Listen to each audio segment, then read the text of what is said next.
Essa posição é uma oportunidade muito útil para qualquer jogador de xadrez, porque é um teste bem instrutivo que vai aproximar o seu nível de cálculo. Então, a sua tarefa vai ser tentar descobrir o que as pretas podem fazer nessa situação e determinar quem que está ganho, né? Quem que está com a vantagem a partir daqui. Então, para isso, eu recomendo que você pause o vídeo aqui e pense por um bom tempo e se esforce para calcular o máximo de variantes que você conseguir, para depois a gente discutir junto. E falando nisso, eu particularmente acho que é um problema muito bom que vai ajudar você a justamente descobrir o que falta, né, para você conseguir alcançar o próximo nível no xadrez e saber como que as faixas de rating superiores pensam.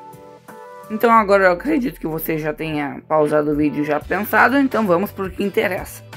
A primeira coisa que a gente tem que fazer em qualquer situação no xadrez para avaliar uma posição, um problema de xadrez assim, é considerar alguns fatores, algumas regrinhas importantes aqui que em qualquer posição a gente vai ter que considerar para ver, né, quem é que está com a vantagem, que são material e segurança dos reis, são os dois mais importantes, né? Depois vai ter fraquezas, estruturas de peões e muitos outros fatores, mas aqui os principais fatores são material e segurança dos reis. E contando o material, se você conseguiu perceber aqui que as brancas estão com uma torre a mais aqui, que a gente vai ter que fazer alguma coisa de pretas aqui para recuperar essa vantagem perdida, né? Você já tem um nível de cálculo de 600 de rating no mínimo, tá? Então, partindo desse ponto, a gente sabe que a gente precisa fazer alguma coisa aqui para recuperar, já que as pretas estão na desvantagem. E você vai ter um nível de 800 de rating se você não viu esse cavalo aqui em D4 caindo, né? Que ele está completamente desprotegido e pode ser capturado pela nossa dama. E se você considerou algum lance como o bispo D3 cheque, por exemplo, aqui, que vai perder toda a nossa vantagem, né, de capturar esse cavalo, porque agora o cavalo vai voltar e tapar esse cheque e a gente não tem nada aqui de pretas. Então, um nível de 800 de rating aí, né, para quem não considerou, mas para quem notou aqui a captura do cavalo que está em D4, que com dama toma D4 e viu que isso ameaça mate na casa de F2 e ficou feliz porque deve estar provavelmente, né, ganho. Esse é um nível iniciante de 1000 de rating, tá? Porque aqui o que diferencia jogadores mais fracos de iniciantes, né, de jogadores mais fortes, é que o iniciante ele apenas vai ficar feliz, né? É um jogador mais fraco que vai ver um lance, vai jogar e vai ficar feliz. O intermediário ele já pensa um pouquinho mais, já calcula um pouco mais longo e vê o que as brancas têm de resposta a partir daqui, né? Ele não vai pensar que ele tá ganho, ele vai tentar verificar todas as opções mais aparentes aqui, mais óbvias que vão aparecer para ele, que nesse caso é dama toma B7. E se você percebeu esse lance aqui de dama toma B7 e viu que depois de rei F8 o seu rei vai estar seguro aqui correndo, você já tem, né, 1200 de rating de cálculo aqui no mínimo, tá bom? Já é uma boa marca sólida aqui para você ter em mente. Mas é claro que não vai acabar por aqui, né? Porque nessa posição, depois de dama toma B7 e rei F8, a gente precisa saber o que as brancas vão fazer depois disso, né? Aqui a gente tem uma ameaça, né, de mate na casa de F2, então aqui o lance, né, se você já conseguiu achar o lance dama F3 aqui, calculando igualmente para o seu adversário, assim como você calculou para você, já tem ali, né, 1300, 1400 a gente pode considerar, mas não é grande coisa você calcular até aqui, porque agora a gente vai analisar aqui um passo à frente, tá? O que os 1800 de rating vão calcular, né? Aqui, qualquer jogador mais avançado vai calcular as respostas do oponente com a mesma vontade que calculou as suas. Então, aqui depois de dama F3, né, jogadores mais fracos vão pensar que isso aqui, eu penso depois, né, mas aqui jogadores mais avançados vão perceber aqui que as pretas aqui tem um lance vencedor, que é bispo D3, né. Porque, de novo, vamos voltar aqui. Se a gente não jogar isso aqui, a gente não vai ter vantagem, porque a gente tem que tomar muito cuidado com a torre a mais que as brancas têm aqui, né? E depois de bispo B3, bispo D3 aqui, né? A gente vai estar ganho porque Por exemplo, aqui, né, rei E1 vai levar dama G1 e mate no próximo, e cavalo E2, dama toma 1, já é mate, né?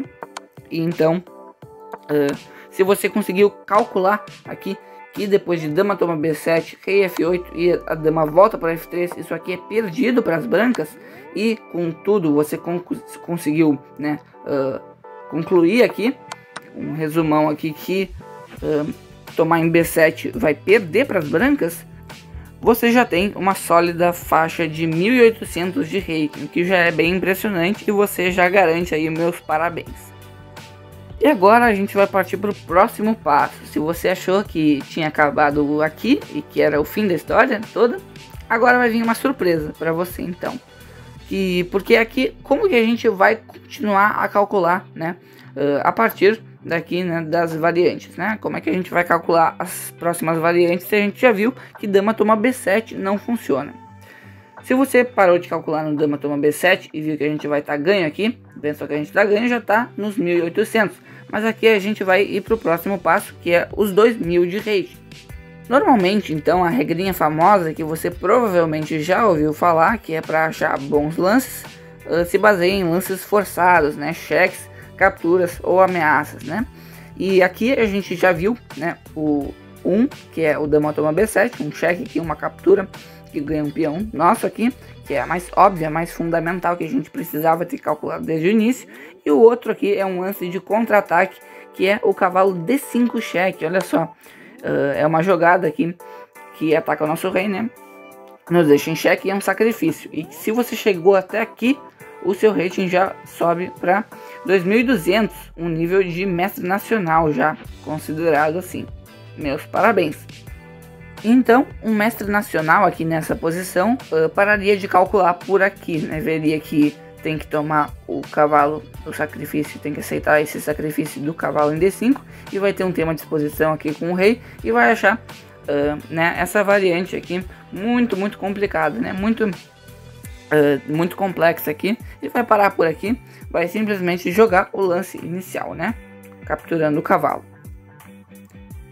Mas pensando um pouquinho acima aqui, né, como um mestre internacional ou um mestre FIDE ali um pouquinho mais forte, 2400 a gente pode dizer, o jogador vai continuar calculando aqui, né?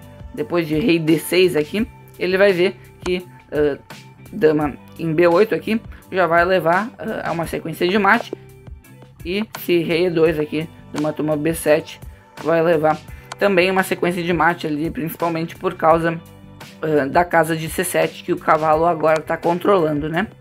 Então aqui um jogador, né, esse jogador aí mais forte, ele vai ver que ele tem que capturar esse cavalo, tem que aceitar esse sacrifício, e depois de torre E1 cheque, aqui ele vai ver que ele não tem lances bons de rei, porque ele vai calcular de novo aqui, né, rei D6 vai levar dama D8 aqui, e ele provavelmente não vai calcular mais a partir daqui, porque é muita coisa, porque aqui vai pensar provavelmente, né, que as brancas estão ganhas aqui, e realmente estão, né, o computador dá vantagem decisiva aqui para as brancas, que vai ter tema de mate, vai ter que entregar material logo em seguida, então aqui não funciona também.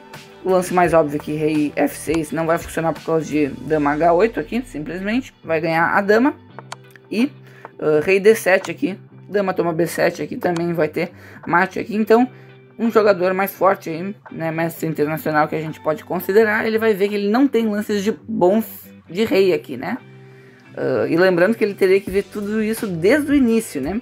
E agora, para finalizar, né, o nível grande mestre, ele vai ver que ele não tem lances bons aqui nessa posição, e vai ver que o único lance aqui para manter essa vantagem aqui, que deve ser muito óbvio se você já está vendo daqui, mas teria que ter visto desde o início, ter visualizado na cabeça desde o início, que é bem impressionante, é o lance bispo em E4 aqui, tapando o cheque da torre e continuando com a ameaça de mate. E depois teria que considerar, né, uma linha, por exemplo aqui, que o computador sugere como a melhor aqui. Provavelmente aqui, depois que sacrifica a torre para parar o mate, depois dá um cheque aqui e o rei foge, a gente já podemos concluir aqui que a gente está com um cavalo de vantagem, e que as pretas então estão ganhas desde o início. Então olha só aí, né, olha quantas diferenças a gente tem entre as faixas de rating, né. Aqui desde o primeiro que viu eu vou capturar o cavalo porque eu tô ameaçando mate e ficou feliz, até o último aqui que calculou até o final e viu que tava com um cavalo de vantagem aqui na melhor linha possível, né. Então você deve procurar analisar esse tipo de transição do iniciante ao intermediário ou do intermediário até o avançado aí, né. Nesse vídeo aqui a gente conseguiu ver, né, que tem grandes diferenças, que um 2000 de rating, por exemplo, vai ver o contra-ataque ali, o sacrifício cavalo D5, né, que calcula para o seu oponente também, com a mesma vontade que calcula os lances próprios para si, né, e também ali do intermediário a gente pode ver que ele calcula com um pouco menos de vontade, mas ele também calcula ali, considera ali dama toma B7, que a dama vai voltar para F3 e tudo isso. Então eu espero que você tenha gostado e se curtiu, né, deixa o teu like aí, a tua curtida aqui no YouTube que vai me ajudar demais. E eu fiquei curioso para saber quanto que tu tem de rating de cálculo aí, se você quiser comentar aí, sinta-se à vontade e até mais, fechou?